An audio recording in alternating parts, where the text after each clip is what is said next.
What's up les gars, c'est votre Blackie back to the new video news où on va parler de Booba et François Hollande. Là tu vas te dire, mais c'est quoi ce rapport? C'est quoi cette news inattendue? Mais de quoi Black va-t-il nous parler? Reste jusqu'au bout et tu verras. Comme d'habitude les frérots, je compte sur vous pour lâcher un maximum de pouces bleus et let's go pour la story. Alors François Hollande s'est confié à Combini sur ses genres musicaux. Il a évoqué son amour pour le rappeur Kerry James et il a une préférence pour Booba face à PNL et Jul. Attention, je dis pas qu'il écoute que du rap, il a aussi confié son amour pour la chanson française. Il a cité des personnes qu'il aime bien, telles que France Gall et Léo Ferré. Je vais vous dire le passage où il cite Kerry James et Booba. Non, mais Booba, oui, un peu plus que les autres. Et pour Kerry James, je le connais pour l'avoir vu aussi sur scène, mais aussi faire du théâtre. C'est un homme qui a des valeurs. Je me suis intéressé à son parcours. Il dit que le rap est toujours une politique. Il s'est confié sur le rap d'une manière plus générale avec une anecdote sur Charles Aznavour. D'une certaine façon, il l'est même s'il n'y a pas cette intention-là. Il porte une culture.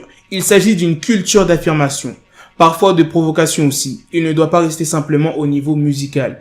Si les paroles sont aussi importantes, c'est parce qu'elles veulent donner un sens. Un jour, j'ai rencontré Charles Aznavour et je lui ai dit « Quelle est aujourd'hui votre référence ?»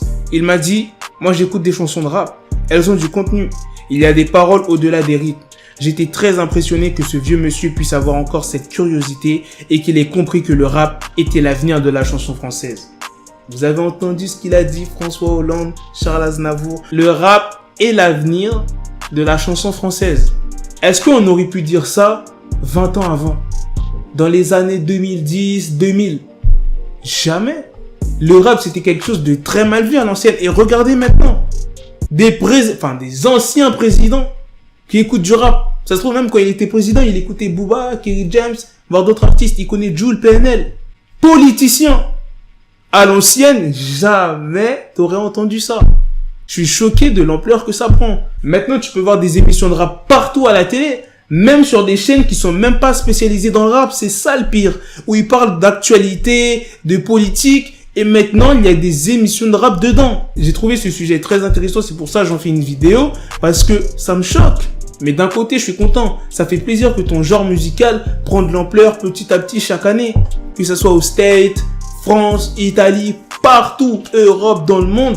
Le rap maintenant, c'est devenu quelque chose. Maintenant, la plupart des rappeurs français sont plus écoutés que certains artistes qui font de la variété française, par exemple. Ils vendent plus, ils sont plus écoutés, ils sont plus mis en avant. Et gros, ça fait plaisir. Même si je suis pas un gars qui écoute à 100% du rap français, de temps en temps, j'écoute, tu vois, du Codez, du Zola, du Nino. Tu vois, j'écoute quand même pas mal d'artistes français. Donc, ça fait quand même plaisir de voir que ça grimpe. L'ex-président de la SNEP, qu'est-ce que ça veut dire la SNEP? Syndicat national de l'édition phonographique. A encore confirmé que le rap dominait l'industrie musicale grâce au streaming. Où il apparaît que le streaming a représenté 46% du chiffre total de l'industrie musicale, soit 625 millions d'euros en 2019. 9 artistes se sont distingués parmi les 20 meilleures ventes. Et quels sont ces artistes?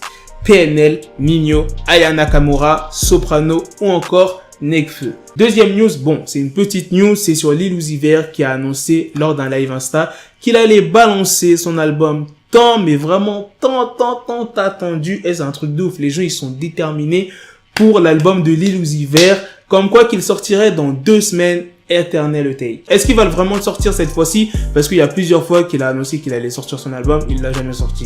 Putain, je plains les fans de Lil Uzi Vert qui attendent son album parce que les gens ils sont déterminés. Mais bon, on verra bien dans 2 semaines les gars. Bref, c'est la fin de cette vidéo news les gars. Dites-moi ce que vous en pensez sur le rap, la proportion que le rap a pris en France, et même pas qu'en France, hein, que ça soit dans le monde. Des rappeurs français qui sont devant des artistes tels que Johnny Hallyday. Voilà, à l'ancienne c'était, frérot, c'était pas possible. Et on se donne rendez-vous bientôt pour d'autres vidéos news les gars. Peace. Got the bezel, had to switch my schedule. On my dick, she like a Lego, never Lego. Him, I stuck up on me, so I call it Velcro. Till I need my dinero pendejo. Him, my metro, if it's about the peso, like it's Go Diego, make it right on schedule. Got the pistol on me with the dick, extend the bitches in the back, just like a fucking echo. Hey, that bitch told me you got pencil dick. She grip on my dick like a selfie stick. I got a big gun, I need help with it. To wet your babe up, Michael fell with it.